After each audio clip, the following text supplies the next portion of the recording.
100 प्रश्न आणि 100 व्हिडिओ या सिरीजमध्ये तुमचं स्वागत आहे. आणि आजचा पहिला प्रश्न, स्वामींची सेवा का करावी? नमस्कार स्वामी भक्तांनो, श्री स्वामी समर्थ.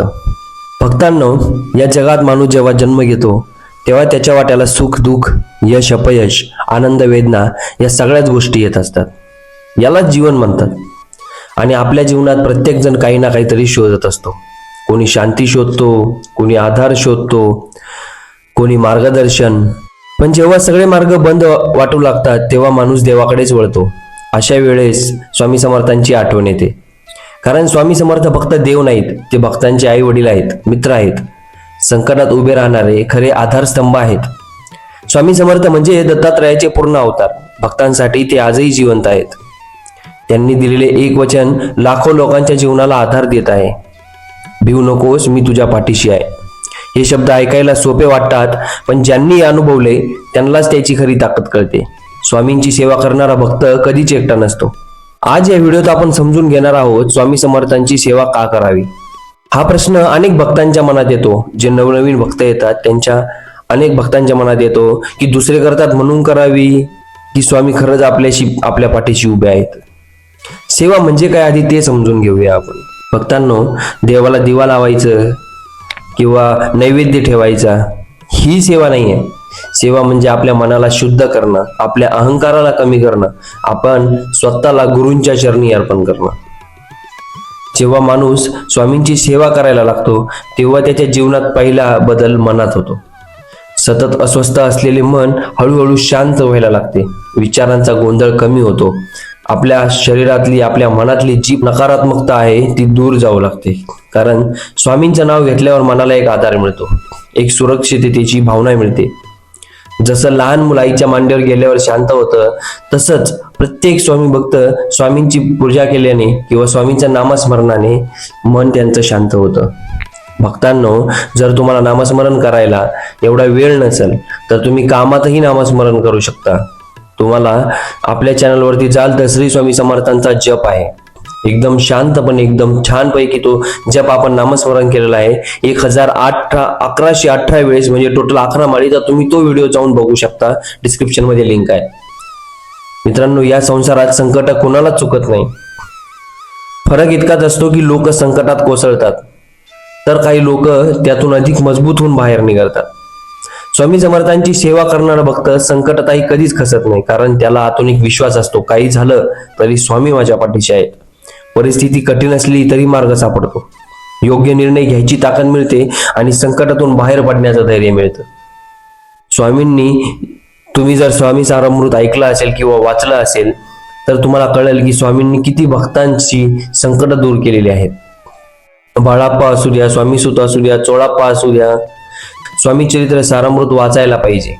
जर तुम्हाला स्वामी चरित्र सारामृत वाचायला टाइम नसेल तर तुम्ही ऐकूही शकता. आपण आपल्या चॅनलवरती 1.5 तासाचा व्हिडिओ मध्ये मी स्वतः स्वामी चरित्र वाचून पूर्ण फोटोसहित रेकॉर्ड केलेला आहे. तुम्ही ते जाऊन सुद्धा बघू शकता. आणि स्वामींनी जी सगळ्या भक्तांची संकट दूर केलेली आहेत त्याबद्दल तुम्हाला कळेल. बाकी स्वामी भक्तांनो, स्वामींच्या सेवेमुळे आपल्या पूर्वजन्माचे आणि ह्या जन्मातले कर्मदोष हळूहळू कमी होऊ लागतात. आपल्याला न कळता झालेल्या चुका, आपण न कळत केलेली पाप यांचा भार आपल्या जीवनावर असतो. पण जेव्हा माणूस श्रद्धेने स्वामींचं नामस्मरण करतो ना, तेव्हा तो भार हलका होऊ लागतो. जीवनातले अडथळे कमी होतात, कामे अडकत नाहीत आणि वाट मोकळी होत जाते. ज्या घरात स्वामी समर्थांची नियमित सेवा होते, तुम्ही ते घर बघा. तिथे स्वामी कधी कधी त्या भक्तांची परीक्षा घेतात, त्या पूर्ण परिवाराची परीक्षा घेतात. पण तिथलं जे वातावरण आहे ते एक शांत वातावरण, वेगळंच वातावरण असतं. घरात नकारात्मक ऊर्जा राहत नाही. भांडण, तणाव, गैरसमज हळूहळू दूर होऊ लागतात. स्वामींच्या कृपेने घरावर एक अदृश्य संरक्षण कवच तयार होतं, जे घरातल्या प्रत्येकाचं सुरक्षा करतं. अनेक भक्तांचे अनुभव सांगतात की स्वामींची सेवा सुरू केल्यावर त्यांच्या घरातली परिस्थिती बदलली, नातेसंबंध सुधारले आणि सुख शांती वाढली. अनेक लोक स्वामींची सेवा इच्छापूर्तीसाठी करतात, पण स्वामी कधी हट्ट, लोभ किंवा अहंकार ऐकत नाहीत. ते भक्ताचे मन पाहतात. जेव्हा भक्ताचे मन शुद्ध असते, नम्रतेने आणि सेवाभावाने स्वामींच्या चरणी आपली इच्छा ठेवतो, तेव्हा स्वामी ती नक्की पूर्ण करतात. तुम्ही स्वामी चरित्र सारामृतामध्ये जर तुम्ही ते वाचलं तर तुम्हाला कळेल की स्वामी भक्तांची इच्छापूर्ती कसं करतात. मग ते धनप्राप्ती असू द्या किंवा घरातली शांतता असू द्या किंवा नोकरी असू द्या किंवा आरोग्य किंवा आपल्या परिवारात होत असलेले सततचे वादविवाद सुद्धा स्वामींच्या सेवेमुळे कमी होतात. आणि खरं तर बघायला गेलं तर स्वामींची सेवा एवढी फार कठीण नाही. त्यात मोठी विधी, मोठा खर्च हे करण्याची काहीच गरज नाही. रोज थोडा वेळ स्वामींच्या आठवणीत घालायचा, स्वामींचं जप म्हणायचं, स्वामींचं जप ऐकायचं, मन शांत ठेवून त्यांच्यासोबत आपला मनोमन संवाद साधायचा, एवढंच पुरेसं असतं. आणि सेवा वेळेवर नाही तर भावनेवर अवलंबून असते. मनात खरी श्रद्धा जर असेल तर आपण कुठेही कामातही स्वामींची जप करू शकतो, अडचणीत स्वामींचं नाव घेऊ शकतो. तीच स्वामी सेवा आहे. सेवा करताना एक गोष्ट लक्षात ठेवा, ती म्हणजे अहंकार. मी इतकी सेवा करतो, मी इतका मोठा भक्त आहे, असा विचार कधीच मनात नाही आणायचा. तिथंच सेवेचा अर्थ संपतो. खरी सेवा तीच असते भक्तांनो, ज्यात आपण नम्रपणे आपलं समर्पण दिलेलं असतं आणि कोणतीही आपण अपेक्षा ठेवलेली नसते. जेव्हा माणूस स्वतःला पूर्णपणे स्वामींच्या चरणी सोपवतो तेव्हा ती खरी कृपा अनुभवता येते.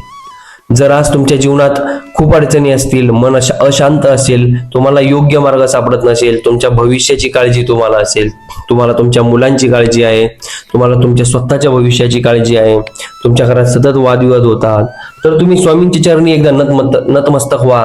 काही मोठे मागू नका.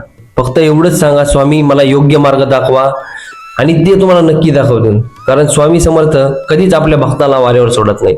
कधी कधी स्वामी तुमची परीक्षाही घेतील, परंतु त्या परीक्षेतून तुम्हाला पास व्हावं लागेल. त्या परीक्षेतून तुम्हाला जावं लागेल, त्या अडचणीतून तुम्हाला जावं लागेल. त्यानंतर माझ्याकडून लिहून घ्या, तुम्हाला स्वामींचा अनुभव येईल आणि स्वामी तुम्हाला ते अनुभव दाखवतील. तुम्हाला कळेल की आपल्या लाईफमध्ये काय काय बदल होतोय. पहिले काय लाईफ होती आपली स्वामी समर्थांच्या पूजा करण्याच्या अगोदर, आता आपली लाईफ काय आहे. स्वामी भक्तांनो, आपल्या चॅनलला सबस्क्राईब करा, लाईक करा, आणि अशीच नवनवीन व्हिडिओ आपण घेऊन येत असतो. ऑलरेडी आपण बरेचसे व्हिडिओ या चॅनलवर टाकलेले आहेत आणि आपण ठरवलंय रोज 1 किंवा 2 व्हिडिओ सकाळी 8 वाजता आणि दुपारी 11 वाजता व्हिडिओ येणार आहे.